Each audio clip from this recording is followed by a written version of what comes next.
Estamos de volta com o programa Você Pode Ser Feliz aqui pela Rede Século XXI e já volto com a pergunta aqui no nosso plasma. Oi, padre, bom dia. Se eu mantiver meu filho mais tempo dentro de casa, é uma forma de protegê-lo do suicídio?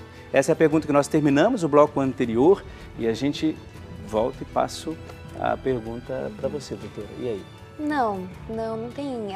O suicídio não é algo que vem e pega a pessoa. Eu não sei quantos anos tem o filho dela, mas um jovem, um adolescente, a gente tem que ficar mais atento ainda.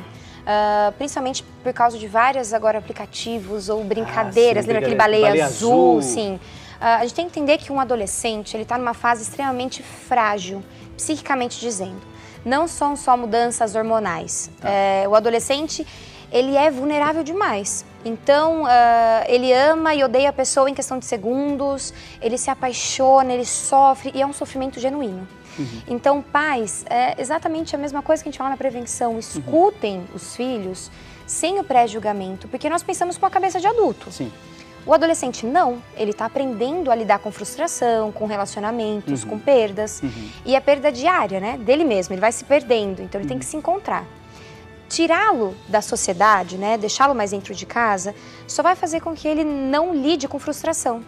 E um ponto muito importante que a gente vê na questão da depressão e de todas as outras questões é lidar com frustração. Né? A gente poder se tornar resiliente. Resiliente é, tomei um tombo, levanto, choro, sofro, não nego. Vivo o sofrimento e bola pra frente. Sim. Então, se um adolescente não convive e a gente evita que ele lide com frustração, a primeira coisa que vier na vida dele, a primeira perda, o sofrimento, vai ser muito difícil lidar. Então, nós precisamos aprender a lidar com o sofrimento. Porque a frustração está aí, nós vivemos uma vida assim. Nós temos até uma participação ali, acho que no Facebook, de uma mãe que o filho parece que tem 13 anos e já está, aliás, já está lá, inclusive, ó, e aqui não tem como ler daqui, né? Mas assim, ela coloca de que já com 13 anos e já tem sintomas de depressão. Sim, existe. E sim, isso é real. De Existem fato, crianças depressivas. Com 13 anos ela não tem consciência do que é aquilo ou não, a criança? A criança e adolescente, eles não verbalizam. A tendência maior é que eles façam sintomas físicos ou sintomas de comportamento. Então, nós, ainda que haja dificuldade, a gente fala, né? De uma maneira ou de outra, a gente consegue dizer, o que você tem hoje? Tô triste, tô meio perdido, tô sentindo um vazio. Uma criança, um adolescente, vai demonstrar como? Não querer sair do quarto, só quer dormir, para de fazer atividades que mais gostava. Então, o menino que gosta de jogar futebol, ou a menina que gostava de passear, vai começar a parar de fazer aquilo que mais gostava. Então, tem que estar atento ao Irritabilidade, sim, são sintomas. Imagina que a criança, tal como um bebê, quando um bebê está agitado ou sente a tensão da casa, ele faz sintoma. Sintomas respiratórios, dor, choro. A criança ou adolescente também faz sintoma no comportamento. Por isso é muito perigoso o suicídio entre adolescentes. Porque a hora que dá o estopim, ele não consegue pedir ajuda, ele simplesmente vai e faz. Ele toma uma atitude que é fora dele, que a gente chama de acting out, que é mais ou menos uma atuação da sua dor interna no mundo externo. Então, o adolescente ele vai demonstrar por atitudes. Irritabilidade, aquele amigo virou o maior inimigo, não quer mais saber, não quer conversar, se isola. Computador, rede social com criança e adolescente é bom, mas tem um limite. Precisa de uma convivência assim real. Ele precisa se sentir amado, ele precisa se sentir acolhido e compreendido. Mesmo que a gente não compreenda. Como que você compreende a cabeça de um adolescente, né? É difícil, de fato. Está borbulhando, é muito difícil.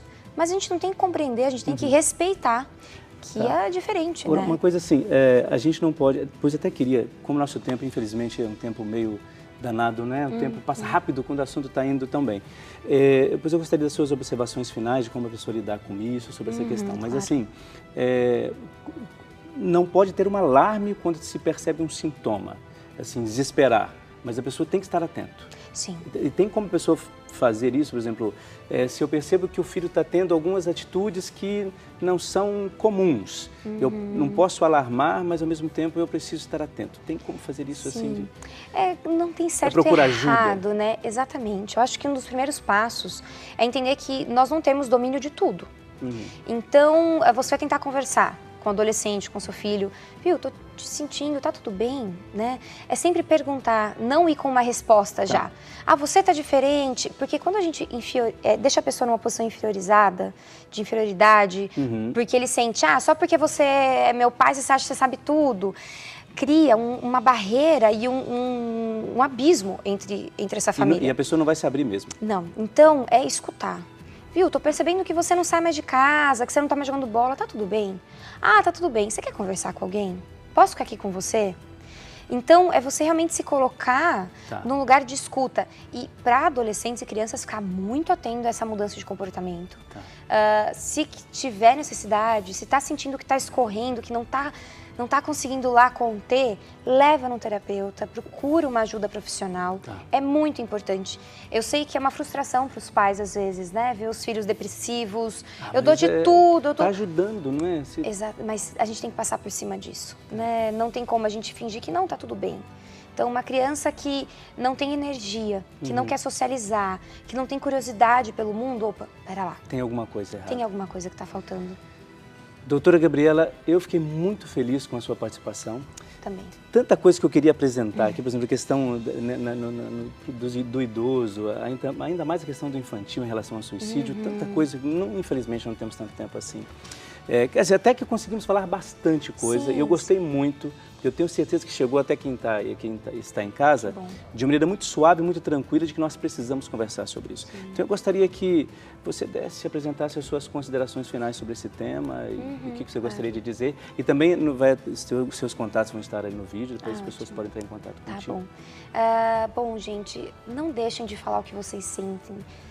Não tenham vergonha de olhar para dentro de si, né? Eu acho que a grande questão é que a gente quer estar sempre no ideal, né? O ideal é que eu seja feliz, o ideal é que eu esteja lá pronto para acolher. Não, tem vezes que a gente não consegue e tá tudo bem, né? As pessoas chegam na clínica falando assim, nossa, eu não sou mais como eu era antes, me ajuda a voltar a ser como era antes. A gente tem que voltar ou a gente tem que se transformar? A gente muda o tempo todo e tá tudo bem mudar, é bom mudar.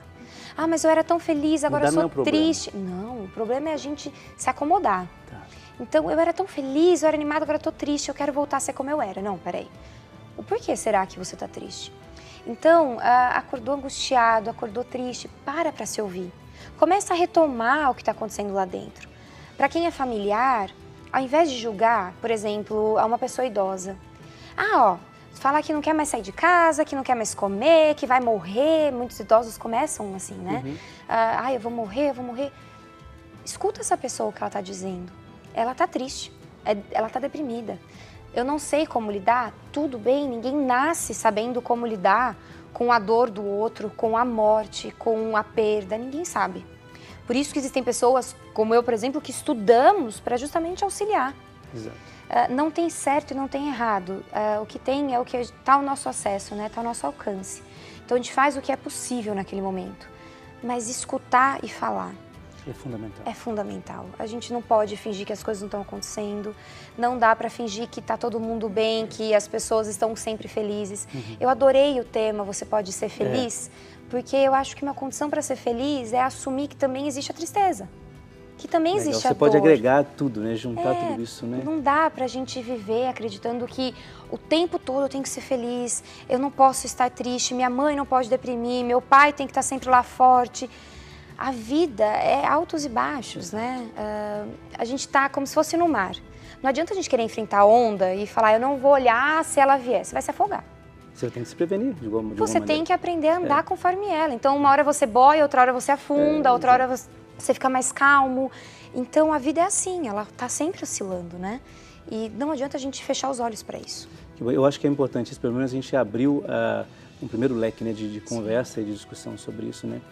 Mais uma vez, muito obrigado. Muito obrigado. E eu gostaria até, assim, de deixar, se for possível, né, aberto o convite para, em outros momentos, não só sobre essa questão do suicídio, né, mas a gente sempre tem temáticas aqui e a sua maneira de colocar é uma maneira muito simples e a gente percebe que é uma maneira acolhedora em relação àquele tema. Então, que Deus continue te abençoando, né, e que as pessoas que passam por você, pelo seu trabalho, também possam se sentir felizes, pelo trabalho que você faz com elas. Amém. Que Deus te abençoe. Muito obrigada. Tá bom? Eu fico muito feliz por ter a oportunidade de falar sobre isso aqui, né? De eu poder que agradeço. Não só eu não, falar né? sobre A emissora, fé e a emissora toda que acolhe com muito carinho, né, a você aqui.